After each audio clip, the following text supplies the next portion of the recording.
व्याहरामि। श्री श्री सच्चिदानंदेन्द्र सरस्वती स्वामिपादानां कर्तृकत्वेन प्रसिद्धासु कृतिषु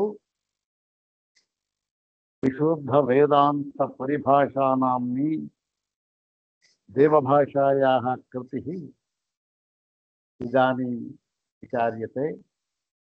तत्र चतुर्थो विषयः इदानीं विचारणीयः। अग्रे तावत् श्री श्री स्वामिचरणानां तथा श्री श्री भगवत्पादानां च प्रशस्तिश्लोकमेकं पठित्वा तेषाम् अनुग्रहं च प्राप्य प्रकृतं ग्रन्थभागं यथा स्वामिपादानुग्रहं यथाचार्यानुग्रहं कारयामः। ॐ सहनां भवतु सहनौ भुनक्तु सह वीर्यङ्करवावहै तेजस्विनावधीतमस्तु मा विद्विषावहै। ॐ शान्ति शान्ति शान्तिः। ॐ श्रुतिस्मृतिपुराणानाम् आलयं करुणालयं नमामि भगवत्पादं शङ्करं लोकशङ्करं। नमामि भगवत्पादशङ्करं लोकशङ्करं। वन्दे तं सच्चिदानन्दं यतिवर्यं महामतिं वेदवेदान्तसारज्ञं सद्गुरुं प्रणतोऽस्म्यहम्। कषायरहितम् आशायवासं रूपनिष्ठं परिपूर्णबोधं वन्दे निजं सच्चिदानन्दरूपं सरस्वतीम् इन्द्रसमानतेजम्। ॐ कषायरहितं काषायवासं स्वरूपनिष्ठं परिपूर्णबोधं वन्दे निशं सच्चिदानन्दरूपं सरस्वतीम् इन्द्रसमानतेजम्। सदाशिवसमारम्भां शङ्कराचार्यमध्यमाम् अस्मदाचार्यपर्यन्तां वन्दे गुरुपरम्पराम्। ॐ ब्रह्मनिष्ठाय विद्महे संयमीन्द्राय धीमहि तन्नः सच्चिदानन्दः प्रचोदयात्। अथ श्री श्री सच्चिदानंदेन्द्र सरस्वती स्वामिपादे प्रणीता विशुद्ध वेदांत परिभाषा।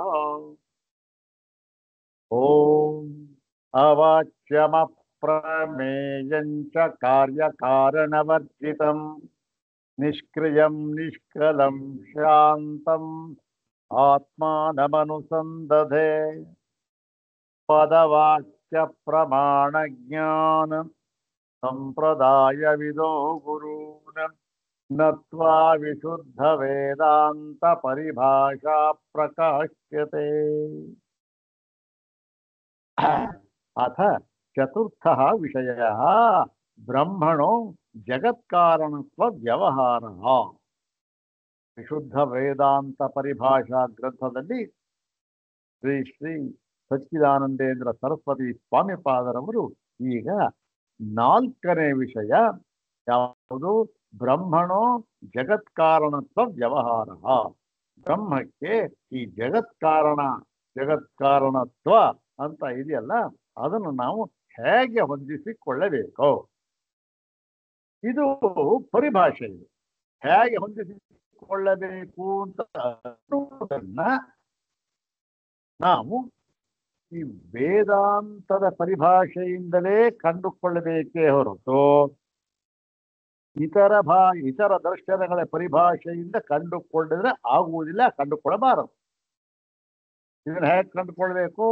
ವೇದಾಂತದ ಪರಿಭಾಷೆಯಿಂದಲೇ ಕಂಡುಕೊಳ್ಳಬೇಕು. ಇದು ಈ ಒಂದು ಪುಸ್ತಕದ ಒಂದು ಮಹತ್ವ. ಯದ್ಯಪಿ ಬೇಕಾದಷ್ಟು ಜನ ಈ ಜಗತ್ಕಾರಣತ್ವ ವ್ಯವಹಾರವನ್ನು ಕುರಿತು ವ್ಯಾಖ್ಯಾನವನ್ನು ಮಾಡಿದ್ದಾರೆ. ಅವು ಯಾವುದನ್ನು ಇಲ್ಲ ಅಂತಲಾಗಲಿ, ತಪ್ಪು ಅಂತಲಾಗಲಿ ನಾವು ಹೇಳ್ತಾ ಇಲ್ಲ. ನಾವು ಹೇಳ್ತಾ ಇರ್ತಕ್ಕಂಥದ್ದು ಇಷ್ಟೇ.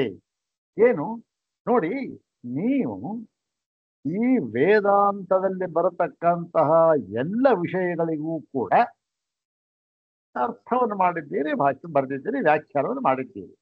ಆದರೆ ಅವೆಲ್ಲವೂ ಕೂಡ ಏನಾಗಿದೆ, ಕೆಲವು ಕಡೆ ಅದನ್ನು ಅರ್ಥೈಸುವಾಗ ಏನಾಗಿದೆ, ಆ ವೇದಾಂತಕ್ಕೆ ಸರಿಹೊಂದುವ ಪರಿಭಾಷೆಯನ್ನ ಬಿಟ್ಟು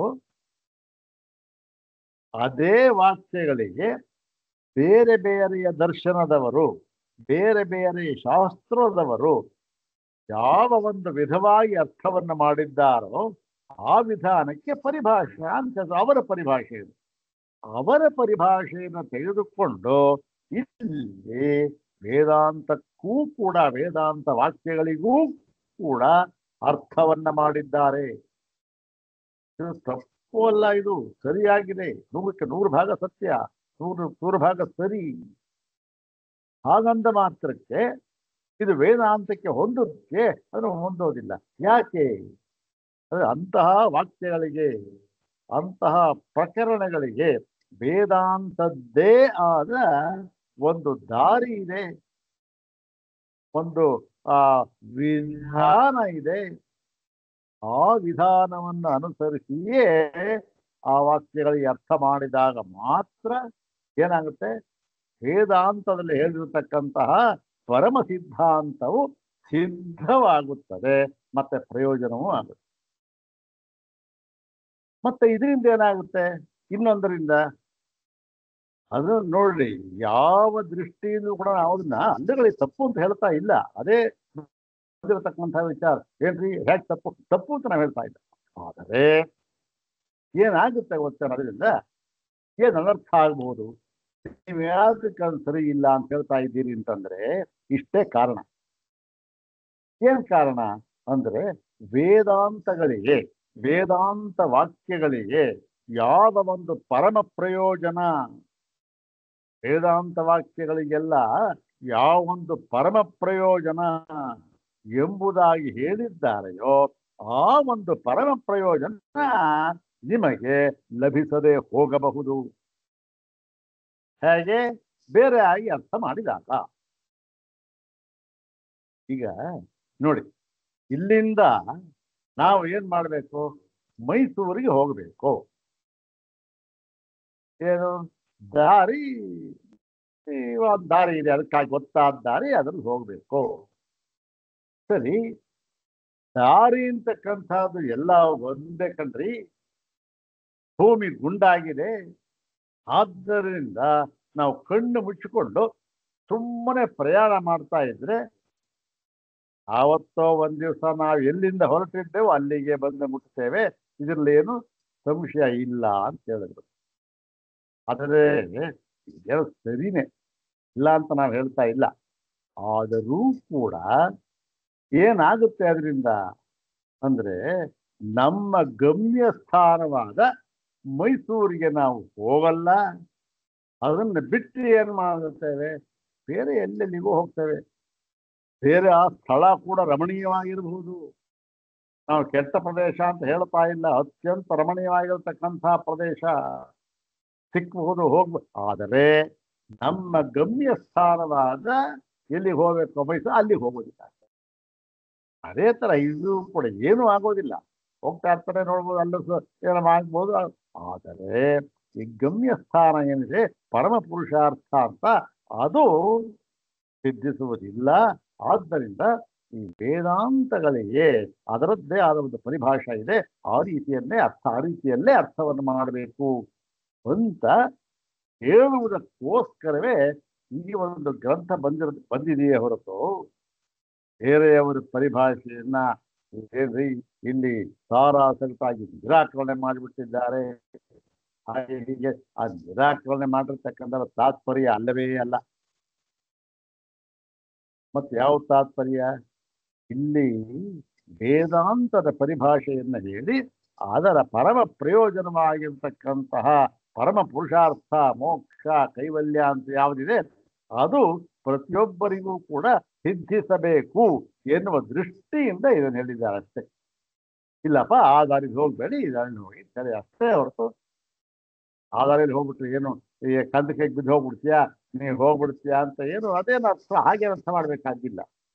ಬೇರೆ ದಾರಿಲಿ ಹೋಗ್ಬಿಟ್ಟ ಮೈಸೂರು ಬಿಟ್ಟು ಬೇರೆ ದಾರಿಯಲ್ಲಿ ಹಾಳಾಗಿ ಹೋಗ್ಬಿಟ್ಟ ಅದೇ ಅರ್ಥ ಅಲ್ಲ. ಅವನು ಕೂಡ ಏನು ಚೆನ್ನಾಗಿ ಇರ್ತಾನೆ, ಇನ್ನೂ ಜನ ಒಳ್ಳೆ ಪ್ರದೇಶಕ್ಕೆ ಹೋಗ್ಬೋದು, ಏನೋ ಬೇರೆ ವಿಚಾರ. ಆದ್ರೆ ಗಮ್ಯ ಸ್ಥಾನ ಸೇರೋಲ್ಲ ಅಷ್ಟೇ ಮುಖ್ಯ. ಹಾಗಾಗಿ ಈ ಒಂದು ಗ್ರಂಥ ಇದರಲ್ಲಿ ಪ್ರಕೃತ ಭಾಗ 4ನೇ ಭಾಗನ ಬ್ರಹ್ಮಕ್ಕೆ ಜಗತ್ಕಾರಣ ವ್ಯವಹಾರ ಹೇಗೆ ಅಂತಕ್ಕಂಥದ್ದು ಇದರಲ್ಲಿ ಹಿಂದಿನ ಭಾಗದಲ್ಲಿ ಹೇಗೆ ಬ್ರಹ್ಮವು ಜಗತ್ಕಾರಣವಾಗಿದೆ ಅಂತಂದ್ರೆ ಬ್ರಹ್ಮವು ಜಗತ್ಕಾರಣ ಅಂತ ಹೇಳಿದ್ದರೂ ಕೂಡ ಏನಾಗಿದೆ ಈ ಕಾರ್ಯ ಇದೆಯಲ್ಲ ಬ್ರಹ್ಮ ಕಾರಣ ಜಗತ್ ಕಾರಣ, ಈ ಜಗತ್ತೇನಾಯ್ತು ಅಲ್ಲಿಗೆ ಕಾರ್ಯ ಆಯ್ತು. ಈ ಯಾವ ಕಾರ್ಯವೂ ಕೂಡ ಬ್ರಹ್ಮಕ್ಕಿಂತ ಭಿನ್ನವಾಗಿಲ್ಲ ಎಂಬತಕ್ಕಂಥದ್ದು ಇದನ್ನ ಹೇಳೋದಕ್ಕೋಸ್ಕರ. ಯಾತಕ್ಕೆ ಇದಕ್ಕೆ ಏನೋ ಸಮರ್ಥನೆ ಮಾಡಬೇಕಾದ್ರೆ ಒಂದು ನ್ಯಾಯ ಬೇಕಲ್ಲ. ಆ ನ್ಯಾಯವನ್ನು ಹೇಳ್ತಾ ಇದ್ದಾರೆ. ಇದುವರ ತನಕ ಹೇಳಿದ್ರು ಅದ್ಯಾವ ನ್ಯಾಯ? ಕಾರ್ಯಕಾರಣ ಅನನ್ಯತ್ವ ನ್ಯಾಯ. ಈ ನ್ಯಾಯ ಇಂಥವ್ರಿಗಾಗುತ್ತೆ ಅಂಥವ್ರಿಗಾಗಲ್ಲ ಅಂತಕ್ಕಂಥದ್ದು ಏನಿಲ್ಲ ನೋಡಿ. ಒಂದು ನ್ಯಾಯ ಅಂತ ನಾವು ಹೇಳಿದಾಗ ಅದು ಎಲ್ರಿಗೂ ಹೊಂದಿಕೆ ಆಗಬೇಕು ಅಂಥ ನ್ಯಾಯವನ್ನು ಹೇಳಬೇಕು. ಇಲ್ಲದೆ ಇದ್ರೆ ಒಬ್ಬರಿಗೆ ಅದು ಒಪ್ಪಾಗುತ್ತೆ, ಇನ್ನೊಬ್ಬರಿಗೆ ತಪ್ಪಾಗತ್ತೆ. ಅದು ಸರಿ ಹೋಗಲ್ಲ. ಎಲ್ರಿಗೂ ಒಪ್ಪಾಗಿರ್ತಕ್ಕಂಥ ಯಾವುದು? ಈ ಒಂದು ಕಾರ್ಯಕಾರಣ ಅನನ್ಯತ್ವ ನ್ಯಾಯ. ಎಲ್ರಿ ಕಾರ್ಯಕ್ಕಿಂತ ಬೇರೆಯಾಗಿ ಕಾರ್ಯ ಎಂಬತಕ್ಕಂಥದ್ದು ಇಲ್ಲ. ಎಲ್ಲ ಕಾರ್ಯಗಳಲ್ಲಿಯೂ ಕೂಡ ಈ ಕಾರಣತ್ವ ಅಂತ ಇದೆಯಲ್ಲ, ಕಾರಣ ಯಾವ್ದು ಬಂದಿತ್ತೋ ಅದು ಅನುಸ್ಯೂತವಾಗಿ ಬಂದಿರುತ್ತೆ. ಕಾರಣವನ್ನ ಬಿಟ್ಟು ಕಾರ್ಯ ಯಾವತ್ತೂ ಕೂಡ ಸ್ವತಂತ್ರವಾಗಿ ಇರುವುದಕ್ಕೆ ಸಾಧ್ಯವಿಲ್ಲ. ಅದಕ್ಕೆ ದೃಷ್ಟಾಂತ ಬೇಕಾಶ ಹೇಳಿದ್ರು. ಮಣ್ಣನ್ನು ಬಿಟ್ಟು ಮಡಕೆ ಇರೋಕ್ಕೆ ಸಾಧ್ಯವೇನ್ರಿ? ಚಿನ್ನವನ್ನು ಬಿಟ್ಟು ಆಭರಣ ಇರೋಕ್ಕೆ ಸಾಧ್ಯವೇನ್ರಿ? ಎಲ್ಲ ಹೇಳಿದ್ರು. ಈ ಒಂದು ನ್ಯಾಯದಿಂದ ನಾವು ತಿಳ್ಕೊಳ್ಬೇಕು ಅಂತ. ಓಹೋ ಸರಿ, ಹಾಗಾದ್ರೆ ಗೊತ್ತಾಯ್ತು. ಏನು ಗೊತ್ತಾಯ್ತು? ಈ ಜಗತ್ತೆಲ್ಲ ಇದೆ, ಕಾರ್ಯ ಅಂತ ಇದೆ. ನಾವೇನು ತಿಳ್ಕೋಬೇಕು? ಓಹೋ ಈ ಕಾರ್ಯ ಅಂತ ಇದೆಯಲ್ಲ ಇದು ಕಾರಣಕ್ಕಿಂತ ಭಿನ್ನವಾಗಿಲ್ಲ ಅಂತ ತಿಳ್ಕೊಳ್ಬೇಕು ಅಂತ ಅರ್ಥವಾಯ್ತಲ್ಲ. ಅಂತಂದ್ರೆ ಈಗ ಮುಂದಕ್ಕೆ ಅದಕ್ಕೆ ಒಂದು ಈ ತರ ತಿಳ್ಕೊಳ್ಬೇಕಾ, ಇದೆ ಇನ್ಯಾವ ತರಹ ತಿಳ್ಕೊಳ್ಬೇಕು? ಇದೇ ಇವೆಲ್ಲ ಪರಿಭಾಷೆಗಳಿವು. ಪರಿಭಾಷೆಗಳು ಇದನ್ನ ಯಾವ ತರ ತಿಳ್ಕೊಳ್ಬೇಕು ನಾವು? ತರ್ಕಶಾಸ್ತ್ರದಲ್ಲಿ ಒಂಥರ ಹೇಳ್ತಾರೆ ನೋಡಿ. ಅವರೂ ಕೂಡ ಕಾರ್ಯಕಾರಣ ಅನನ್ಯತ್ವ ನ್ಯಾಯ ಹೇಳಿದ್ರು ಕೂಡ ಅವರು ಒಂಥರ ಹೇಳ್ತಾರೆ. ಅದು ಇವಾಗ ಬೇಡ, ತುಂಬಾ ದೊಡ್ಡ ವಿಚಾರ. ಆದ್ರೆ ಅವರ ಒಂದು ಸಿದ್ಧಾಂತವನ್ನು ಇಟ್ಕೊಂಡಾಗ, ಪರಿಭಾಷೆಯನ್ನು ಇಟ್ಕೊಂಡಾಗ ಏನಾಗುತ್ತೆ? ಅವ್ರು ಹೇಳಿರ್ತಕ್ಕಂಥ ಮೋಕ ಏನೋ ಒಂದು ಸಿದ್ಧವಾಗ್ಬೋದು ಫಲ ಅಂತಕ್ಕಂಥದ್ದು. ಆದರೆ ವೇದಾಂತದಲ್ಲಿ ಹೇಳಿರ್ತಕ್ಕಂತಹ ಪರಮಪುರುಷಾರ್ಥ ಸಿದ್ಧವಾಗೋದಿಲ್ಲ. ಅದಾಕಂದ್ರೆ ಅವರು ಕೂಡ ಈ ಫಲ ಹೇಳ್ತಾರಲ್ಲ, ಏನು ತರ್ಕಶಾಸ್ತ್ರದವರು ಕೂಡ ಇಲ್ಲ ಕಣ್ರಿ, ನಮ್ಮದು ಕೂಡ ಏನು ಪರಮ ಪುರುಷಾರ್ಥ, ನಮ್ಮದು ಕೂಡ ಏನು ನಮ್ಮಲ್ಲಿಯೂ ಕೂಡ ಈ ಪರಿಭಾಷೆಯನ್ನು ಉಪಯೋಗಿಸಿದ್ರೆ ಮೋಕ್ಷ ಅಂತ ಸಿದ್ಧವಾಗಿ ಅವರು ಹೇಳ್ತಾರಲ್ಲ. ಅಂದರೆ ಅವರಿಗೆ ಮೋಕ್ಷ ಅದು ಕೂಡ ಪಾರಿಭಾಷಿಕ ಪದ. ಮೋಕ್ಷ ಎನ್ನುವುದು ಅವರ ಪರಿಭಾಷೆಯಲ್ಲೇ ಒಂದರ್ಥ.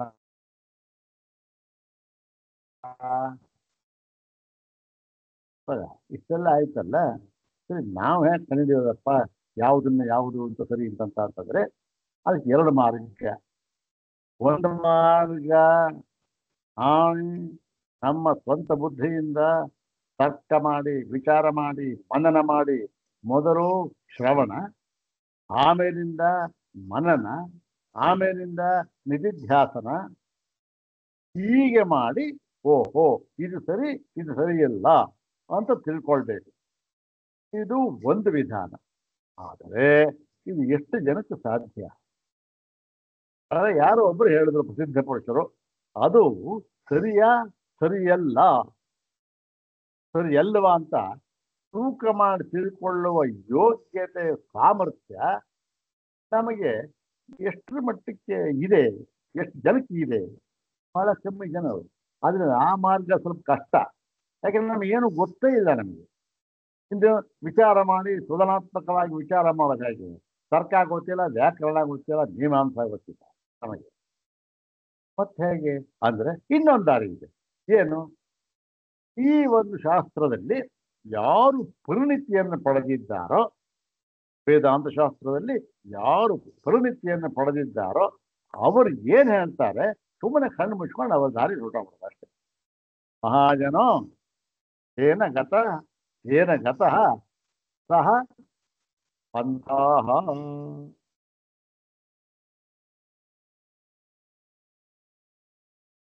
ಯಾಕೆ ನಮಗೆ ಆ ಒಂದು ವಿವೇಚನೆ ಮಾಡಿ ನೋಡ್ರಿ ಇವರು ತಪ್ಪು ಇವರು ಸರಿ ಅಂತ ಹೇಳತಕ್ಕಂಥ ಸಾಮರ್ಥ್ಯ ನಮಗಿಲ್ಲ.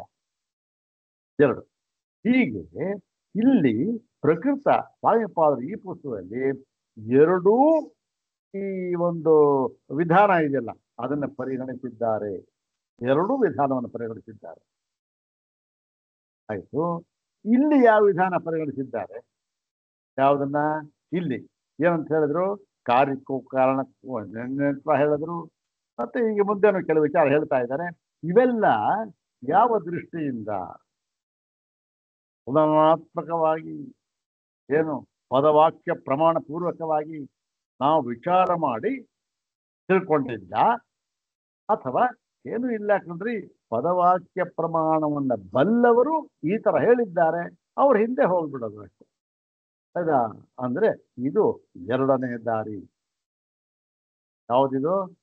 ಏನಿಲ್ಲ, ಈ ತರ ಹೇಳಿದ್ದಾರೆ, ಅವರು ಈ ದಾರಿಗೆ ಹೋಗ್ತಾ ಇದ್ದಾರೆ, ಈ ದಾರಿಗೆ ಹೋದ್ರೆ ಅವ್ರು ನಮ್ಮನ್ನ ಶತಸಿದ್ಧ ಪರಮ ಗುರಿಯನ್ನು ಮುಟ್ಟಿಸ್ತಾರೆ ಅನ್ನೋ ಒಂದು ಇದರಿಂದ ಅವ್ರು ಹಿಂದೆ ಹೊರಟೋಗ್ಬಿಡು. ಅದನ್ನ ಇಲ್ಲಿ ಮಾಡ್ತಾ ಇದ್ದಾರೆ. ಅಂದ್ರೆ ಯಾರು ಹೋಗ್ತಕ್ಕಂಥವ್ರು? ಯಾರು? ಮಂದ ಮಧ್ಯಮಾಧಿಕಾರಿಗಳು ಹೋಗ್ತಾರೆ. ಮಂದ ಮಧ್ಯಮಾಧಿಕಾರಿಗಳು ಅವರು. ಯಾಕೆ? ಅವ್ರ ವಿವೇಚನಾ ಸಾಮರ್ಥ್ಯ, ತರ್ಕ, ವ್ಯಾಕರಣ ಯಾವುದು ಗೊತ್ತಿಲ್ಲ. ಅವರು ಸುಮ್ಮನೆ ಇವ್ರು ಹೋಗ್ತಾ ಇರೋ ದಾರಿ ಹೊರಟೋಗ್ಬಿಡು. ಅವರಿಗೆ ಹೇಗೆ ಹೋಗ್ಬೇಕು ಅಂತಕ್ಕಂಥ ಆ ದಾರಿಯನ್ನು ಇಲ್ಲಿ ಹೇಳ್ತಾ ಇದ್ದಾರೆ. ಏನಿದು? ಹಾಗಾಗಿ ಇದು ಅತ್ಯುತ್ತಮ ಅಧಿಕಾರಿಗಳಿಗೆ ಒಂದು ಹೇಳಿದ ಒಂದು ವಿಧಾನ ಏನಲ್ಲ. ಇದು ಅವರಿಗಾಗಿ ಹೇಳಿದ ಮಾರ್ಗ ಮಾತ್ರ ಅಂತೇಳಿ ಈಗ ಕಾರ್ಯಕಾರಣ ಅನನ್ಯತ್ವವನ್ನು ಹೇಳಿದ್ದಾಯಿತು. ಈಗ ಮುಂದೆ ಈ ಜಾತಿ ವಿಚಾರ. ಜಾತಿ ಅಂದ್ರೇನು? ಹುಟ್ಟು. ಜಾತಿ ನಮ್ಮ ಜಾತಿ, ಈ ಜಾತಿ ಅಲ್ಲ. ಜಾತಿ ಹುಟ್ಟು ಅಂತಕ್ಕಂಥದ್ದು. ಎರಡೂ ಇದೆ. ಅಜಾತಿವಾದ, ಅಜಾತವಾದ ಎರಡೂ ಕೂಡ ಹೇಳ್ತಾರೆ. ಎರಡೂ ಕೂಡ ಸಮರ್ಪಕವಾಗಿದೆ, ಏನು ತೊಂದರೆ. ಹೀಗೆ ಇದು ಜಾತಿ, ಅದನ್ನು ಹುಟ್ಟು ಅಂತಕ್ಕಂಥದ್ದು ಇಟ್ಕೊಂಡು ಅದರ ವಿಚಾರವಾಗಿ ಮಾತನಾಡ್ತಾ ಇದರಿಂದ ಹೇಗೆ ನಮಗೆ ಈ ಒಂದು ಸಿದ್ಧವಾಗ್ತಾ ಇದೆ ಈ ತತ್ವ ಅಂತಕ್ಕಂಥದ್ದನ್ನ ತೋರಿಸ್ಕೊಡ್ತಾ ಇದೆ. ಇಲ್ಲಿಗೆ ಕಾರ್ಯಕಾರಣ ಅನನ್ಯತ್ವ ಅಂತಕ್ಕಂಥದ್ದು ಒಂದು ದೃಷ್ಟಿಯಿಂದ ಅದಕ್ಕೆ ಒಂದು ಸ್ವಲ್ಪ ವಿರಾಮ ಹಾಕಿ ಈ ಒಂದು ಭಾಗವನ್ನು ತೆಗೆದುಕೊಂಡಿದ್ದಾರೆ. ಇವರು ಯಾರು? ಇವರೂ ಕೂಡ ಮಂದ ಮಧ್ಯಮಾಧಿಕಾರಿಗಳೇ ಹೌದು ಅಂತೇಳಿ ಭಾಗವನ್ನು ನೋಡೋಣ. 19ನೇ ಭಾಷ್ಯ ಭಾಗ. ಯದ್ಯಪಿ ಅಜಾದ್ವಯ ಆತ್ಮತತ್ವಂ ಏಕಮೇವ ಪರಮಾರ್ಥಃ ತಥಾಪಿ ಮಂದ ಮಧ್ಯಮಾಧಿಕಾರಿಣಾಂ ಕೃತೆ ಶ್ರುತಿಷು ಸ್ಮೃತಿಷು ಚ ಸೃಷ್ಟಿ ಪ್ರತಿಪಾದ್ಯತೆ. ನೋಡಿ ಅತ್ಯಂತ ಸ್ಪಷ್ಟವಾಗಿ ಬರೆದರು.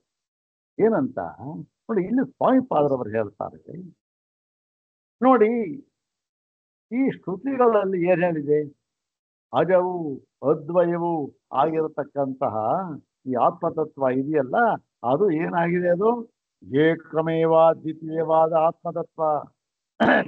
ಏಕಮೇವ ದ್ವಿತೀಯೋಯಂ ಏಕಮೇವ ದ್ವಿತೀಯಂ ಇದಂ ಆತ್ಮತತ್ವಂ. ಹೌದಾನೆ? ಹಾಗೆ ಹೇಳಿದರೆ ಇದು ಪರಮಾರ್ಥ. ಆದರೂ ಕೂಡ ಏನಾಗಿದೆ, ಈ ಮಂದ ಮಧ್ಯಮಾಧಿಕಾರಿಗಳು ಇದನ್ನ ಈ ಅಜಾದ್ವಯ ನಾವು ಪರವಾಕ್ಯ ಪ್ರಮಾಣ ಪೂರ್ವಕವಾಗಿ ಸಿದ್ಧ ಮಾಡಿ ತಿಳ್ಕೊಳ್ಳೋದಕ್ಕೆ ನಮಗೆ ಸ್ವಲ್ಪ ಕಷ್ಟ, ಯಾಕೆ ನಮ್ಗೆ ಯಾವುದು ಗೊತ್ತಿಲ್ಲ. ಆದ್ದರಿಂದ ನಾವು ಮಂದ ಮಧ್ಯಮಾಧಿಕಾರಿಗಳು. ಈ ಮಂದ ಮಧ್ಯಮಾಧಿಕಾರಿಗಳಿಗೋಸ್ಕರ ಶ್ರುತಿಗಳಲ್ಲಿ ಮತ್ತೆ ಸ್ಮೃತಿಗಳಲ್ಲಿ ಏನ್ ಹೇಳಿದ್ದಾರೆ, ಸೃಷ್ಟಿ ಪ್ರತಿಪಾದ್ಯತೆ. ಅದಕ್ಕೋಸ್ಕರ ಇಲ್ಲಿ ಸೃಷ್ಟಿಯನ್ನ ಹೇಳಿದ್ದಾರೆ. ಅಂದ್ರೇನು ಸೃಷ್ಟಿ ಅಂತಕ್ಕಂಥದ್ದು, ಅದಕ್ಕೇನು ಯಾವ ತರ್ಕ ವ್ಯಾಕರಣ ಬೇಕಿಲ್ಲ, ನಮ್ಮ ಕಣ್ಣೆದುರಿಗೆ ಕಾಣ್ತಾ ಇದೆ. ಇದಕ್ಕೆ ಇನ್ನೊಂದು ಪ್ರಮಾಣ ಅಂತಕ್ಕಂಥದ್ದು ಬೇಕಿಲ್ಲ. ಆದ್ದರಿಂದ ಇದನ್ನ ಇಟ್ಟುಕೊಂಡು ಇದರ ಮೂಲಕವಾಗಿ ಅಜಾದ್ವಯ ಆತ್ಮತತ್ವವನ್ನು ಸಿದ್ಧ ಮಾಡಿ ತೋರಿಸಿಕೊಡ್ತಕ್ಕಂಥ ದಾರಿ ಇದು, ಎರಡನೇ ದಾರಿ. ಮಂದ ಮಧ್ಯಮಾಧಿಕಾರಿ ಅದನ್ನು ಹೇಳ್ತಾ ಇದ್ದಾರೆ. ಅಲ್ಲಿಗೇನು ಈ ಮಂದ ಮಧ್ಯಮಾಧಿಕಾರಿಗಳಿಗೂ ಕೂಡ ಈ ಅಜಾದ್ವಯ ಆತ್ಮತತ್ವ ಏಕಮೇವಾದ್ವಿತೀಯವಾಗಿರತಕ್ಕಂಥ ಆತ್ಮತತ್ವನ ತಿಳಿಸಿ ಅದರ ಪ್ರಯೋಜನವಾಗಿರತಕ್ಕಂಥ ಕೈವಲ್ಯವನ್ನ ಇವರಿಗೂ ಕೂಡ ಎಂಬ ದೃಷ್ಟಿಯಿಂದ ಅತ್ಯಂತ ಕರುಣೆಯಿಂದ ಶ್ರುತಿ ಮತ್ತೆ ಸ್ಮೃತಿ ಎರಡೂ ಕೂಡ ಈ ಸೃಷ್ಟಿಯನ್ನು ಹೇಳ್ತಾ ಇದೆ. ಸೃಷ್ಟಿ ಹೇಳ್ತಾ ಇರತಕ್ಕಂಥ ಇದಕ್ಕೆ ಅವ್ರಿಗೋಸ್ಕರ.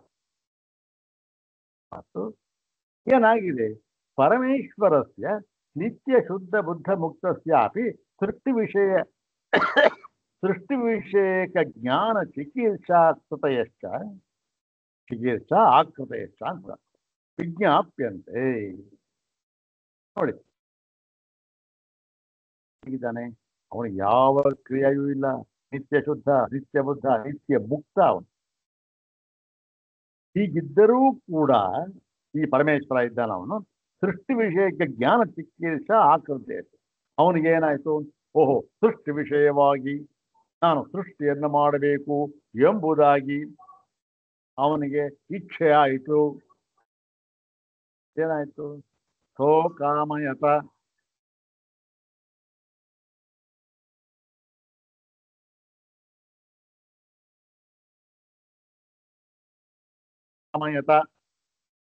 ಅಂತಕ್ಕಂಥದ್ದು ಬಹುಶ್ಯಾಂ ಪ್ರಜಾಯೇಯ. ಹೀಗೆ ಅವನಿಗೇನಾಯ್ತು, ಆ ಒಂದು ಚಿಕೀರ್ಷೆ ಇದು ಮಾಡಬೇಕು ಅಂತಕ್ಕಂಥ ಒಂದು ಕಾಮನೆ ಉಂಟಾಯಿತು. ಮತ್ತೆ ಅದನ್ನ ಸೃಷ್ಟಿ ಮಾಡ್ದ ಎಂಬುದಾಗಿ ಹೇಳುತ್ತಾರೆ. ಆದ್ರೆ ನಿಜಕ್ಕೇನು, ಪರಮಾತ್ಮ ನಿತ್ಯ ಶುದ್ಧ, ನಿತ್ಯ ಬುದ್ಧ, ನಿತ್ಯ ಮುಕ್ತ. ಅವನಿಗೆ ಯಾವುದರ ಕ್ರಿಯೆ ಸಂಪರ್ಕವೇ ಇಲ್ಲ. ಕ್ರಿಯೆ ಸಂಪರ್ಕ ಆಯ್ತು ದೋಷ ಬರುತ್ತೆ, ಹೋಗ್ತಾನೆ. ಆದರೂ ಕೂಡ ಅವನಿಗೆ ಈ ಒಂದು ಸೃಷ್ಟಿ ವಿಷಯಕ್ಕೆ ಜ್ಞಾನ ಚಿಕಿತ್ಸೆ, ಅವನಿಗೆ ಆಸಕ್ತಿ ಉಂಟಾಯಿತು ಸೃಷ್ಟಿ ಮಾಡೋಣ ಅಂತ ಹೇಳಿದ್ದಾರೆ. ಮತ್ತೆ ಮಂದ ಮಧ್ಯಮಾಧಿಕಾರಿನೋಪಿ ಕ್ರಮಕ್ರಮೇಣ ಪರಮಾರ್ಥ ಅದ್ವೈತ ತತ್ವಂ ಕಥಂ ನಾಮ ಬುದ್ಧೇರನ್ ಇತಿ. ಯಾತಕ್ಕೆ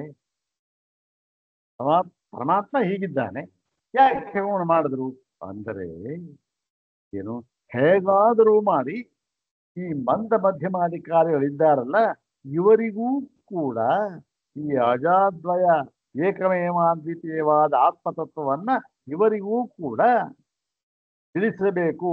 ಇವರೂ ಕೂಡ ಅದನ್ನ ತಿಳಿದು ಅನುಭವಕ್ಕೆ ತೆಗೆದುಕೊಳ್ಳುವಂತೆ ಮಾಡಬೇಕು ಎನ್ನುವ ದೃಷ್ಟಿಯಿಂದ ಇವರು ಹೇಗಾದರೂ ಕೂಡ ಯಾವುದೋ ವಿಧಾನ ಕಂಡು ಪರವಾಗಿಲ್ಲ, ನಿಜವಾಗಲೂ ಪರಮಾತ್ಮ ನಿತ್ಯ ಶುದ್ಧ ಅಂತವನಿಗೆ ಏನೋ ಒಂದು ಕಾಮನೆ ಉಂಟಾಯಿತು, ಅವನ ಬಹುವಾದ ಸೃಷ್ಟಿ ಮಾಡ್ದ, ಇವೆಲ್ಲ ಏನೋ ಈ ಒಂದು ದೋಷಪೂರ್ವಕ ವಿಚಾರವನ್ನು ಹೇಳೋಣ. ಯಾಕೆ ಅಂದ್ರೆ ಅಯ್ಯೋ ಹೇಗಾದ್ರೂ ಪಾಪ ಮಂದ ಮಧ್ಯಮಾಧಿಕಾರಿಗಳು ಕೂಡ ಕೃತಾರ್ಥರಾಗಲಿ ಎನ್ನುವ ಕರುಣೆಯಿಂದ ಹೇಳಿದ ಮಾತು. ಅದಕ್ಕೋಸ್ಕರ ಈ ಸೃಷ್ಟಿ ವಿಷಯವನ್ನು ಹೇಳಿತು ಸತ್ಯ. ತೇಷಾಮೇವ ಕೃತೆ ಸೃಷ್ಟಿ ವಿಷಯಕಾಃ ಶಂಕಾಃ ಸಮಾಧೀಯಂತೆ ವ್ಯವಹಾರ ದೃಷ್ಟ್ಯಾಪಿ ಕಥಂತೆ ಶ್ರುತಿ ವಾಕ್ಯಾರ್ಥ ವಿಚಾರಣೆ ಪ್ರವೃತ್ತಾಃ ಶ್ರದ್ಧಾಂ ಬುದ್ಧಿಯುಃ ತತ್ ಪ್ರಾಮಾಣ್ಯೇ ಇತಿ. ಆದ್ದರಿಂದ ಅವರು ಯಾರು ಮಂದ ಮಧ್ಯಮಾಧಿಕಾರಿಗಳಿಗೆಲ್ಲ ಅವರಿಗೂ ಕೂಡ ಈ ಸೃಷ್ಟಿ ವಿಷಯವನ್ನು ಹೇಳಿ ಹೇಳಿದ ತಕ್ಷಣ ಅವರಿಗೆ ಆಶಂಕೆ ಅಂತಕ್ಕಂಥ ಬಂದೇ ಬರುತ್ತೆ, ಸಂಶಯ ಬರುತ್ತೆ. ಏನ್ರಿ ನಿತ್ಯ ಶುದ್ಧ ನಿತ್ಯ ಬುದ್ಧ ಅಂತ ಹೇಳ್ತೀರಾ, ಏನನ್ನು ಹೇಳ್ತೀರಾ, ಸೃಷ್ಟಿ ಮಾಡಿದ ಅಕರ್ತೃ ಅಂತ ಹೇಳ್ತೀರಾ, ಪರಮಾತ್ಮನೆ ಎಲ್ಲದಕ್ಕೂ ಕರ್ತೃ ಅಂತ ಹೇಳ್ತೀರಾ, ಈಗ ಸಂಶಯ ಬರುತ್ತಲ್ಲ ಅವ್ರಿಗೂ.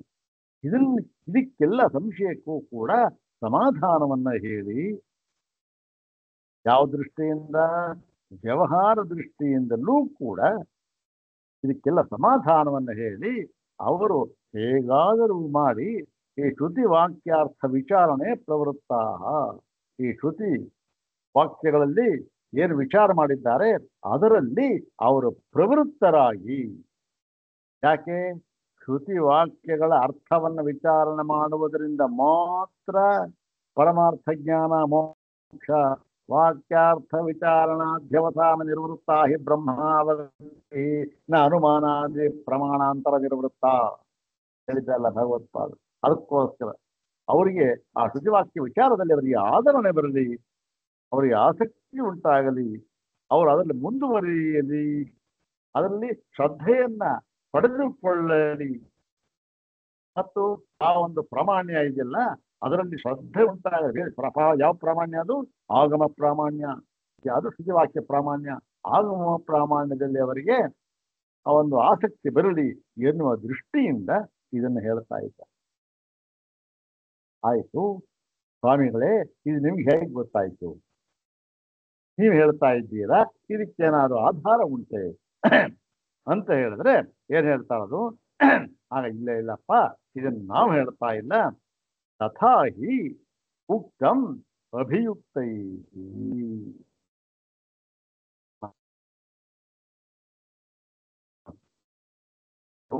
ಅಂದ್ರೆ ಜ್ಞಾನಿಗಳು ಯಾರು ಈ ಪರಮಾರ್ಥಾದ್ವೈತಾನುಭವವನ್ನ, ಪರಮಾರ್ಥವಾಗಿರ್ತಕ್ಕಂಥ ಅದ್ವೈತಾನುಭವವನ್ನ ಅನುಭವ ಪೂರ್ವ ಕಂಡುಕೊಂಡಿದ್ದಾರೋ ಅವರೆಲ್ಲ ಅಭಿಯುಕ್ತರವರು. ಅವರು ಹೇಳಿರ್ತಕ್ಕಂಥ ಮಾತಪ್ಪ ಇದು, ನಾವು ಹೇಳ್ತಾ ಇಲ್ಲ ಅಂತ ಹೇಳಿ ಇನ್ನು ಸೂಕ್ಷ್ಮವಾಗಿ ಯಾರು ಹೇಳಿದ್ದಾರೆ? ಗೌಡಪಾದರಿಗೆ ಹೇಳಿದ್ದಾರೆ. ಅಭಿಯುಕ್ತೈಹಿ ಗೌಡಪಾದೈಹಿ ಅಂತ ಅರ್ಥ ಆಗ್ತದೆ. ಗೌಡಪಾದೈಹಿ ಏನ್ ಹೇಳಿದ್ದಾರೆ ಇಲ್ಲಿ ಅಂತ ಹೇಳ್ತಾ ಇದ್ದಾರೆ. ಇದನ್ನು ನಾವು ನೋಡಿದ್ದೇವೆ. ಇದು ಈ ಒಂದು ಅಲಾತ ಶಾಂತಿ ಪ್ರಕರಣದಲ್ಲಿ ಬರ್ತಕ್ಕಂಥ ಒಂದು ಕಾರ್ಯ. ಉಪಲಂಭಾತ್ ಸಮಾಚಾರಾತ್ ಅಸ್ತಿ ವಸ್ತುತ್ವವಾದಿನಾಂ ಜಾತಿಸ್ತು ದೇಶಿತಾ ಬುದ್ಧೈಃ ಅಜಾತೆ ಪ್ರಸತಾಂ ಸದಾ. ಅದರ ಮುಂದೆ ಕೂಡ ಅಜಾತೆ ಪ್ರಸತಾಂ ತೇಷಾಂ ಉಪಲಂಭಾದ್ವಿಯಂತೆ ಜಾತಿ ದೋಷ ನ ಸೇತ್ಯಂತೆ ದೋಷೋಪ್ಯಲ್ಪೋ ಭವಿಷ್ಯತಿ. ಎರಡು ಕಾರಿಕೆಗಳನ್ನ ಉದ್ಧಾರ ಮಾಡಿದ್ದಾರೆ.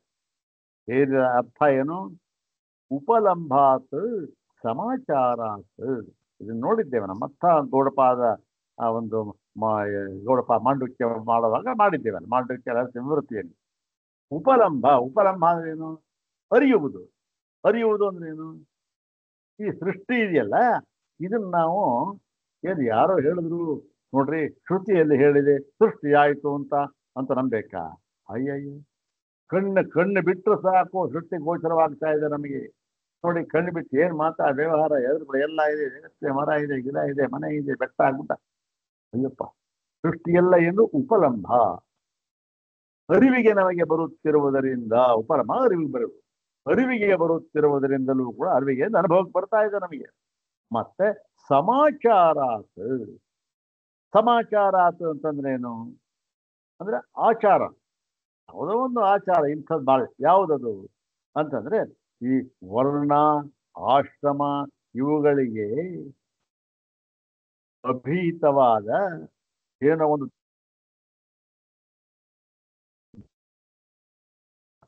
ಅಂದ್ರೆ ಧರ್ಮ ಸಮಾಚಾರ, ಧರ್ಮ ಅವರವರಿಗೆ ವಿಧಾನ ಮಾಡಿರ್ತಕ್ಕಂತಹ ಧರ್ಮವನ್ನ ಅವರು ಆಚರಣೆ ಮಾಡುವುದರಿಂದಲೂ ಕೂಡ ಏನಾಗ್ತಾ ಇದೆ, ನಮ್ಮ ಕಣ್ಣಿಗೂ ಕಾಣ್ತಾ ಇದೆ.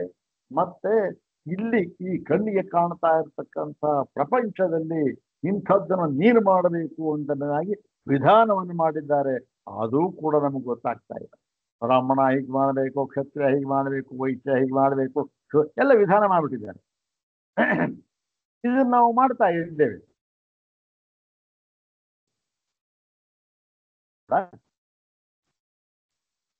ಕಣ್ಣಿಗೂ ಕಾಣ್ತಾ ಇದೆ, ಇದೆಲ್ಲ ಆಚರಣೆ ಮಾಡ್ತಾ ಇದ್ದೇವೆ. ಓ ಈ ಒಂದು ಸೃಷ್ಟಿ, ಪ್ರಪಂಚ ಅಂತಕ್ಕಂಥದ್ದು ಅಸ್ತಿ ವಸ್ತುತ್ವವಾದಿನ, ನಿಜವಾಗಿಯೂ ಕೂಡ ಇದು ಇದ್ದು ಬಿಟ್ಟಿದೆ, ಪರಮಾರ್ಥವಾಗಿ ಇದ್ದುಕೊಂಡು ಬಿಟ್ಟಿದೆ, ಪರಮಾರ್ಥವಾಗಿ ಇದು ಸೃಷ್ಟಿಯಾಗಿದೆ ಎಂಬತಕ್ಕಂತಹ ದೃಢವಾದ ನಂಬಿಕೆ ಅವರಿಗಿದೆ. ಇವರಿಗೋಸ್ಕರ ಇಂಥ ನಂಬಿಕೆ ಇಟ್ಕೊಂಡು ಅವ್ರ ನಂಬಿಕೆಯನ್ನು ಹೋಗಲಾಡಿಸೋದು ಸುಲಭ ಅಲ್ಲ. ನಿಮಗೆ ಅಷ್ಟೊಂದು ಸುಲಭ ಅಲ್ಲ, ಬಹಳ ಕಷ್ಟ. ಅದನ್ನೇ ನಂಬಿಟ್ಟಿದ್ದಾರೆ, ಈಗಲೂ ಇದ್ದಾರೆ. ಕೆಲವು ವಿಚಾರ ನಂಬಿಟ್ಟಿರ್ತಾರೆ, ಆ ಹೋಗಲಾಡಿಸೋದು ತುಂಬಾ ಕಷ್ಟ. ಅವರಿಗೋಸ್ಕರ ಏನಾಯ್ತು, ಜಾತಿಸ್ತು ದೇಶಿತ ಬುದ್ಧೈಹಿ. ಬುದ್ಧೈಹಿ ಅಂದ್ರೆ ಜ್ಞಾನಿಭಿ, ಜ್ಞಾನಿಗಳಿಂದ ಏನಾಗಿದೆ ಅವರಿಗೆ, ಜಾತಿಸ್ತು ದೇಶಿತ.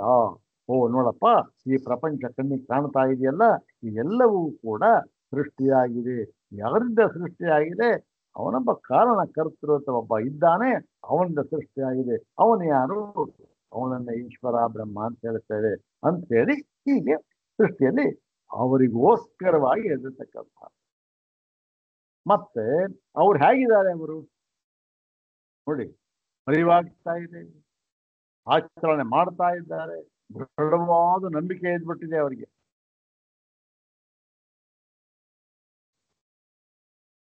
ಕೂಡ ಇಲ್ಲ ರೀ, ಈ ಪ್ರಪಂಚ ಯಾವುದು ಕೂಡ ಹುಟ್ಟೇ ಇಲ್ಲ, ಇದಕ್ಕೆ ಹುಟ್ಟು ಅಂತಕ್ಕಂಥದ್ದು ಇಲ್ಲ. ನಿಜವಾಗಿ ಪ್ರಪಂಚ ಹುಟ್ಟೆ ಅಜಾತಿವಾದವನ್ನು ಹೇಳ್ಬಿಟ್ರೆ ಅವ್ರು ಏನ್ ಮಾಡ್ತಾರೆ ಗೊತ್ತೇನೋ? ನೀವು ಹೇಳ್ತಾ ಇದ್ರೆ ಇಲ್ಲ, ಆ ಹೇಳಿದವ್ರನ್ನ ತಿಳ್ಕೊಂಡು ಚೆಚ್ಚಾಕ್ಬಿಡ್ತಾರೆ. ಇಲ್ಲದೆ ಇದ್ರೆ ಅವರೇನೆ ಹೆದರ್ಕೊಂಡು ಓಡ್ಬಿಡ್ತಾರೆ. ಅಯ್ಯಯ್ಯೋ, ಇನ್ ಬಹಳ ಭಯ, ಇವನ್ ಅನುಸರಣೆ ಮಾಡ್ಬಿಟ್ರೆ ನಾವು ಹಾಳಾಗಿ ಹೋಗ್ಬಿಡ್ತೀವಿ ಅಂತ ಹೆದರ್ಕೊಂಡು ಓಡ್ಬಿಡ್ತಾರೆ. ಇಂಥ ಅಜಾತೆ ತ್ರಸತಾಂ, ಯಾವಾಗಲೂ ಕೂಡ ಈ ಅಜಾತಿಯ ವಿಷಯದಲ್ಲಿ ತ್ರಸತಾಂ, ಹೆದರಿಕೆ. ಅಯ್ಯೋ, ಇದನ್ನ ನಂಬಿಟ್ರೆ ನಮ್ಮ ನೇಳು ಹಾಳಾಗಿ ಹೋಗ್ಬಿಡ್ತೀವಿ ಅಂತ ಹೆದರಿಕೆ ಅವರಿಗೆ. ಅವರಿಗೋಸ್ಕರ ದೇಶಿತ ಅಂದ್ರೇನು? ಉಪದೇಶಿತ ಅಂತ. ಯಾವುದು? ಜಾತಿ. ಈ ಜಾತಿ ಅಂತಕ್ಕ ಸೃಷ್ಟಿ ಅಂತಕ್ಕಂಥದ್ದು ಅವರಿಗೋಸ್ಕರವಾಗಿ ಉಪದೇಶ ಮಾಡಲ್ಪಟ್ಟಿದೆ ಅಂತ ಹೇಳಿ, ಅಜಾತೆ ತ್ರಸತಾಂ ತೇಷಾಂ ಉಪಲಂಭಾದ್ಯಂತಿಯೇ. ಹೀಗೆ ಈ ಅಜಾತಿ ಅಂದ್ರೆ ಯಾವುದು ಹುಲ್ಲಪ್ಪ ಅಂತ ಹೇಳಿದ್ರೆ ಅವ್ರಿಗೆ ಹೆದರಿಕೆ, ಅವ್ರಿಗೆ ಅಂತ ಅವರಿಗೆ. ಮತ್ತು ತೇಷಾಂ ಉಪಲಂಬ, ಯಾತಕ್ಕೆ ಹಾಗೆ ತಿಳ್ಕೊಂಡಿದ್ದಾರೆ ಅವರು? ಉಪಲಂಬ, ಕಣ್ಣಿಗೆ ಕಾಣ್ತಾ ಇದೆ, ಕಣ್ಣಿಗೆ ಕಾಣ್ತಾ ಇದೆ, ನೀವು ಹೀಗೆ ಹೇಳ್ತಾ ಇದ್ದೀರಲ್ಲ, ನಿಮ್ಗೆ ಹುಚ್ಚಿದ್ಯಾ? ಇವ್ರ ಹತ್ರ ಹೋಗೋದು ಬೇಡಪ್ಪ ಅಂತ ಓಡ್ಬಿಡ್ತಾರೆ. ಹೀಗೆ ವಿಯಂತಿ ಅಂದ್ರೆ ಏನು? ತಪ್ಪು ಹೋಗ್ತಾ ಇದ್ದಾರೆ, ಹೆಲ್ಪ್ ಬರ್ತಾರೆ. ಅವ್ರಿಗೇನ ಜಾತಿ ದೋಷ ನಸೆತ್ಯಂತಿ ದೋಷೋಪಿ ಅಲ್ಪ. ಹಾಗಂದ ಮಾತ್ರಕ್ಕೆ ಅವ್ರಿಗೇನು, ಅವ್ರು ಯಾವುದರಿಂದ ಕೂಡ ಬದ್ಧರ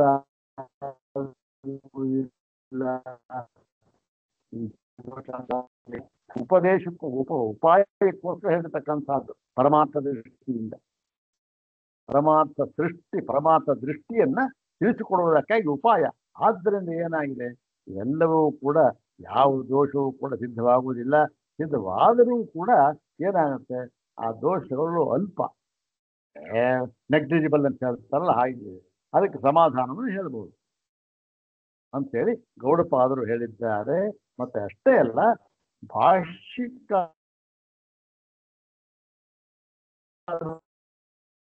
ಅರ್ಥ ಇದೆ. ಅಸ್ತಿ ವಸ್ತುಭಾವ ಇತ್ಯೇವಂ ವದನಶೀಲಾನಾಂ. ವಸ್ತುಭಾವ, ಈ ವಸ್ತು ಭಾವ ಅಂದ್ರೆ ಭಾವರೂಪವಾಗಿ ವಸ್ತುತಃ ಇವೆಲ್ಲ ಇದೆ ಎಂಬತಕ್ಕಂತಹವರು. ವದನಶೀಲಾನಾಂ, ಇದರಲ್ಲೇ ನಂಬಿಕೆ ಇಟ್ಕೊಂಡಿರ್ತಕ್ಕಂಥವರು, ಇದನ್ನೇ ಮಾಡ್ತಾ ಇರ್ತಕ್ಕಂಥವರು.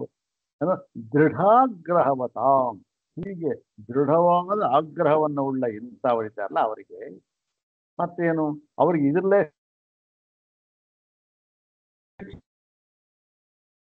ವಸ್ತುಭಾವ, ಈ ಭಾವರೂಪ ಎಲ್ಲವೂ ಇದೆ, ನಿಜವಾಗಿಯೂ ಇದೆ ಅಂತ ಸೃಷ್ಟಿ ಆಗಿದೆ, ಪ್ರಪಂಚ ಸತ್ಯ ಎನ್ನುವುದೇ ಅವರಿಗೆ, ಅದರಲ್ಲೇ ಶ್ರದ್ಧೆ ಅವರಿಗೆ. ಯಾರವರು ಅಂದರೆ ಮಂದ ವಿವೇಕಿನಾಂ ಅರ್ಥೋಪಾಯತ್ವೇನ ಸಾ ದೇಶಿತ ಜಾತಿ. ಇವರ್ಯಾರು? ಮಂದ ವಿವೇಕಿಗಳು. ಇವರಿಗೆ ಒಂದು ಅರ್ಥೋಪಾಯತ್ವೇನ, ಇವರಿಗೆ ಈ ಒಂದು ಅಜಾತಿವಾದ ಅಂತ ಇದೆಯಲ್ಲ, ಇವು ಅರ್ಥವಾಗುವ ಹಾಗೆ ಒಂದು ಉಪಾಯವನ್ನು ಕಂಡುಕೊಳ್ಬೇಕು ನೋಡಿ. ಆ ಉಪಾಯಕ್ಕೋಸ್ಕರ, ಆ ಉಪಾಯವಾಗಿ ಆ ಜಾತಿ, ಈ ಒಂದು ಸೃಷ್ಟಿ ಇದೆಯಲ್ಲ ಅದನ್ನ, ಅದು ದೇಶಿತ ಅಂದ್ರೆ ಉಪದೇಶಿತ, ಉಪದೇಶಿಸಲ್ಪಟ್ಟಿದೆ, ಶ್ರೀಲಿಂಗ ಉಪದೇಶಿಸಲ್ಪಟ್ಟಿದೆ ಅಂತ ಹೇಳ್ಬಿಟ್ಟು ತಾಮ್ ಗೃಹಂತು ತಾವತ್ತು ವೇದ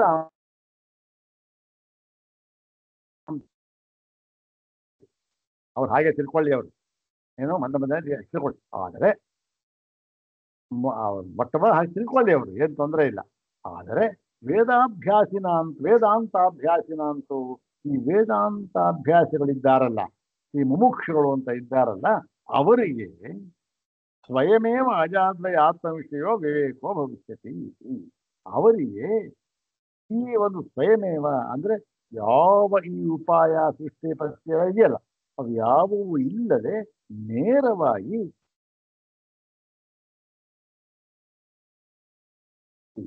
ಎನ್ನುವ ದೃಷ್ಟಿಯಿಂದ, ಅದನ್ನು ಆ ದೃಷ್ಟಿಯಿಂದಲೂ ಕೂಡ ಈ ಅಜಾತಿವಾದವನ್ನು ಹೇಳ್ತಾರೆ.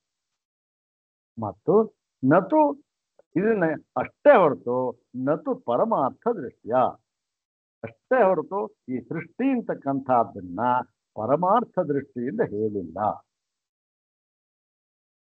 ಮತ್ತೆ ಹೀಗೆ ಇವರು ಹೆದರ್ಕೊಂಡ್ಬಿಟ್ಟಿದಾರಲ್ಲ, ಅಯ್ಯಯ್ಯೋ ನೋಡ್ರಿ ಏಕಮೇವಾದ್ವಿತೀಯ ಸೃಷ್ಟಿಯೇ ಆಗಿಲ್ಲ ಅಂತ ಅಂದ್ರೆ ಹೆದರ್ಕೊಂಡ್ಬಿಡ್ತಾರೆ. ಯಾಕೆ ಹೆದರ್ಕೊಂಡ್ಬಿಡ್ತಾರೆ ಅವರು ಅಂದ್ರೆ, ಅವರಿಗೂ ಸಾಮಾನ್ಯರಲ್ಲ, ಅವರು ಕೂಡ ಶ್ರೋತ್ರಿಯರು, ಅಂದ್ರೆ ಶ್ರುತಿ ತಾತ್ಪರ್ಯ ಉಳ್ಳವರು, ಶ್ರುತಿಯಲ್ಲಿ ಶ್ರದ್ಧೆ ಉಳ್ಳವರವರು.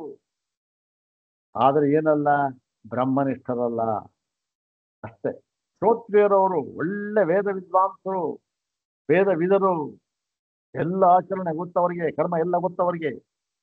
ಅವರು ಶ್ರೋತ್ರಿಯ, ಅವರು ಸ್ಥೂಲ ಬುದ್ಧಿತ್ವಾತ್, ಅವರಿಗೆ ಬುದ್ಧಿ ಅಷ್ಟೊಂದು ಸೂಕ್ಷ್ಮ ಇಲ್ಲ. ಯಾಕೆ? ಬ್ರಹ್ಮನಿಷ್ಠರಲ್ಲ. ಅಜಾತಿ ವಸ್ತುನಃ ಸದಾ, ಆದ್ದರಿಂದ ಅವರು ಯಾವಾಗಲೂ ಕೂಡ ಅಜಾತಿ ಅಂತ ಹೇಳ್ಬಿಟ್ಟು ಭಯ ಆಗ್ಬಿಡುತ್ತೆ ಅವ್ರಿಗೆ. ಯಾಕೆ ಭಯ ಆಗುತ್ತೆ?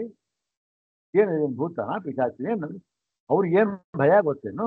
ಅಯ್ಯಯ್ಯೋ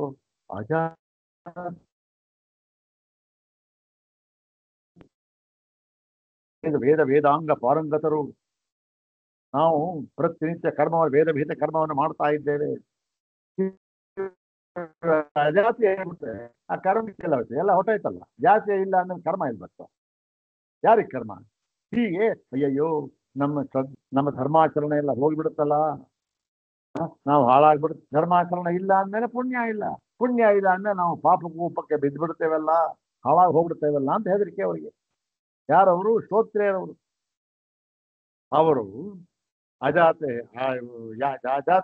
ಅಜಾತಿ ವಸ್ತುನಃ ಸದಾ, ಹಾಗೆ ಈ ಅಜಾತಿ ವಾದದಲ್ಲಿ ಅವರು ಯಾವಾಗಲೂ ಹೆದರಿಕೊಂಡವರಾಗಿರ್ತಾರೆ. ಎಲ್ಲಿ ನಮ್ಮ ಧರ್ಮಾಚರಣೆಗೆ ಕುತ್ತು ಬಂದು ಬಿಡುತ್ತೋ, ನಾವು ಧರ್ಮಾಚರಣೆಯನ್ನು ಮಾಡೋದಕ್ಕೆ ಆಗುವುದಿಲ್ಲವೂ, ವೇದದಲ್ಲಿ ಹೇಳಿದ್ದಾರೆ ಮಾಡಲೇಬೇಕು ನಾವು. ಆದರೆ ಇವರು ವಾದ ಇದೆ ನೋಡಿ, ಅಜಾತಿವಾದ. ಇದಕ್ಕೆ ಹೊಟ್ಟೋಗ್ಬಿಟ್ರೆ ಎಲ್ಲಕ್ಕೂ ತಿಲಾಂಜಲಿ, ಎಲ್ಲಕ್ಕೂ ಎಳ್ಳು ನೀರು ಬಿಡ್ಬೇಕಾಗ್ತದೆ. ಹಾಗಾಗಿ ನಾವು ಹಾಳಾಗಿ ಹೋಗ್ಬಿಡ್ತೇವೆ.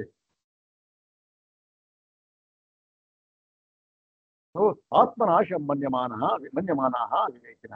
ಮತ್ತೆ ಹೀಗೆ ಧರ್ಮಾಚರಣೆಯನ್ನು ಬಿಟ್ರೆ ನಾವೇನಾಗ್ತೇವೆ? ಅಯ್ಯೋ ಹಾಳಾಗಿ ಹೋಗ್ಬಿಡ್ತೇವೆ ನಾವು. ಆತ್ಮನಾಶ, ನಾವೇನಾಗುತ್ತೆ? ನಾವು ಹಾಳಾಗಿ ಹೋಗ್ಬಿಡ್ತೇವೆ ನಾವು. ಅಂದ್ರೆ ಏನು? ಇವರ ಅಜಾತಿವಾದದ ಹಿಂದೆ ಏನಾದ್ರೂ ನಾವು ಹೋಗ್ಬಿಟ್ರೆ ನಾವು ಗುಂಡಿಗೆ ಬಿದ್ವಿ, ತಿರ್ಗ ಏಳುವುದಕ್ಕಾಗೋದಿಲ್ಲ, ಹಾಳಾಗಿ ಹೋದ್ವಿ ನಾವು ಅಂತ ಹೇಳಿ ಅವರು ತುಂಬಾ ಹೆದರಿಬಿಟ್ಟಿರ್ತಾರೆ. ಮತ್ತು ತೇಷಾಂ ಅಜಾತೆ ತ್ರಸತ್ರಾಂ ತದ್ದಧಾನಾಂ ಸನ್ಮಾರ್ಗಗಳವರು,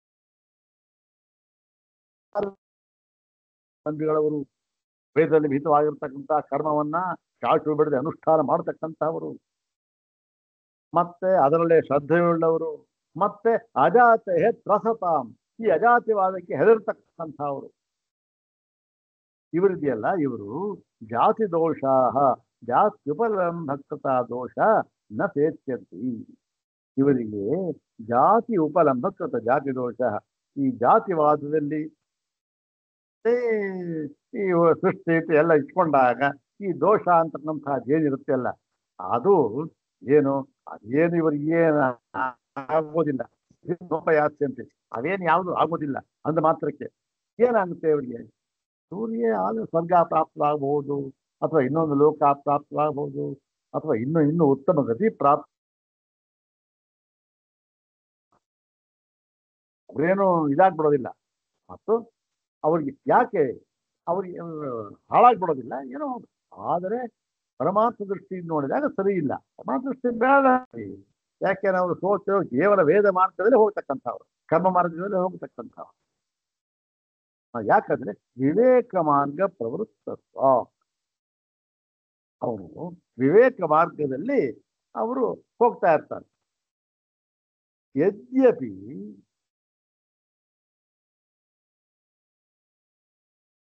ಸೋಪಿ ಅಲ್ಪ ಇವ ಭವಿಷ್ಯತಿ ಸಮ್ಯಕ್ ದರ್ಶನ ಅಪ್ರತಿಪತ್ತಿ ಹೇತುಕಃ ಇತ್ಯರ್ಥ.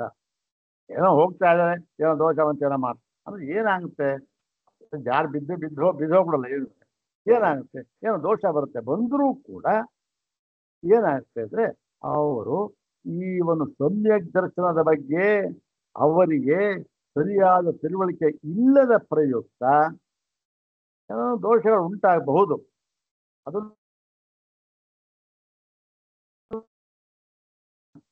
ಅಂತ ಹೇಳಿ ಅವರೇನು ಈ ವಿವೇಕ ಮಾರ್ಗದಲ್ಲೇ ಅವ್ರು ಹೋಗ್ತಾ ಇದ್ದಾರೆ. ವಿವೇಕ ಮಾರ್ಗದಲ್ಲಿ ಹೋಗ್ತಾ ಇದ್ದಾರೆ. ಅವ್ರ ದೋಷ ಏನೋ ಬರುತ್ತೆ ನೋಡಿ. ಮುಂಚೆ ಕರ್ಮ ಮಾರ್ಗದಲ್ಲಿ ಹೋಗ್ತಾ ಇದ್ದ, ಈಗ ವಿವೇಕ ಮಾರ್ಗದಲ್ಲಿ ಹೋಗ್ತಾ ಇದ್ದಾನೆ. ದೋಷ ಬರ್ಬೋದು, ಏನೋ ಸ್ವಲ್ಪ ಈಗೋ ಆಗುವಂತ ಒಂದು ಇದು ಬರುತ್ತೆ, ಸಂಶಯ ಏನು ಬರುತ್ತೆ. ಆದರೂ ಕೂಡ ಬಹಳ ಸ್ವಲ್ಪ ಅದು, ಅದನ್ನು ಗಣನೆಗೆ ತಂದುಕೊಳ್ಬೇಕಾದಿಲ್ಲ. ಯಾಕೆ? ಅವ್ರು ಇನ್ನೂ ಸಣ್ಣ ಆಗಿಲ್ಲ, ಅದಕ್ಕೋಸ್ಕರ ದಾರಿಲಿ ಹೋಗ್ತಾ ಇದ್ದಾರೆ. ಆಗಿಲ್ಲ ದಾರಿಲಿ ಹೋಗ್ತಾ ಇರೋದ್ರಿಂದ ಆಗುತ್ತೆ ಅಂತಕ್ಕಂಥ ಒಂದು ಭಾವ. ಎರಡು ಹೇಳಿ ಮುಂದಿನದು ಇನ್ನೊಂದು ಸುದ್ದಿ ತಗೋತಾರೆ. ಭೌತ್ಯಾಂ ಪ್ರಜರಾಯ ಅಂತ ಇದೆಯಲ್ಲ, ಅದನ್ನ ತಗೊಂಡು ಅದನ್ನ ಹೇಗೆ ಅರ್ಥ ಮಾಡ್ಕೋಬೇಕು, ಯಾರು ಹೇಳಿದ್ದಾರೆ ಅಂತಕ್ಕಂಥ ವಿಚಾರವನ್ನು ಮಾಡಿದ್ದಾರೆ. ಅದನ್ನ ಮುಂದಿನ ಭಾಗದಲ್ಲಿ ನೋಡೋಣ. ಓಂ ಶಾಂತಿ ಶಾಂತಿ ಶಾಂತಿ. ಓಂ ತತ್ಸತ್.